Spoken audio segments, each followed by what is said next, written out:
mutane ne wanda ba su amince da wahaloli da muke fama cikinta a wannan jiha ba.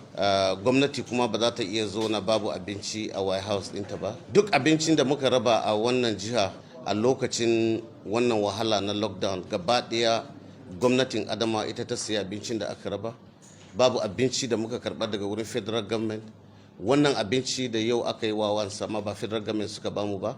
Melinda Gates Foundation da sauran foundations na duniya su suka hada kuɗi suka kawo da sauran 'yan kasuwanmu a nan. Lokacin da suka kawo wannan abincin suka bamu, mafi yawan abincin ba su kawo ta ba, kuma muna kan jira cewa za su kawo yau, za su kawo gobe. Na sha buga waya ina tuntuban hukumomi da suke da hakkin kawo wannan abincin, ba su kawo shi ba har Allah ya kawo rana ta yau. Amma babban abun shine wannan gwamnatin tana da tsari na raba wannan abincin. Idan muka samu muna kaiwa zuwa kauyuka, muna rabawa zuwa kowane ward. Muna da ward 226, muna da units guda 2,602 a wannan jiha. Kuma haka muke bin tsarin raba wannan abincin. Yau ka san abunka da dan adam sun ga ya faru a Lagos, ya faru a wasu wurare wanda ba su duba tsarin ya waɗancan mutane suke ba, sun shiga wannan White House.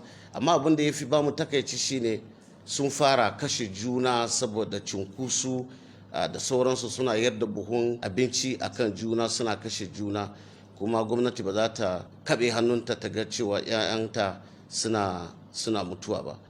Saboda haka mun sa takunkumin shiga da fita wannan jiha, ba shiga ba fita na tsawon awa 24 daga yau, sai ranar da kuma muka ga akwai sauki a jiha za mu buɗe ta. Saboda yanzu sun fara ce za su shiga kasuwa, za su shiga gidajen mutane, za su shiga White Houses na private individuals. Kaga ba zai yi ba. Wannan jiha rashin tsaro da wahalan da muka sha ya ishe mu, kuma ba za mu bar a kara mana wani wahala na ganganci ba. Turan kare daga ƙarshe wani kira kake yi ga jami'an tsaro da su ma wayanda su kake shugabanci sabili da kar a samu hatsani a wurin bin doka da oda? Za a bi dokan, saboda mun yi mitin kafin yin wannan broadcast, kuma mun amince da tsari yadda za mu bi. Al'ummarmu kuma ba mu yi wannan abin don mu takura su ba, mun yi ne saboda rayuwansu da rayukansu. So yadda suka saba mu su ci gaba da bada hankuri, saboda wannan abin muna yin saboda common interest namu ne.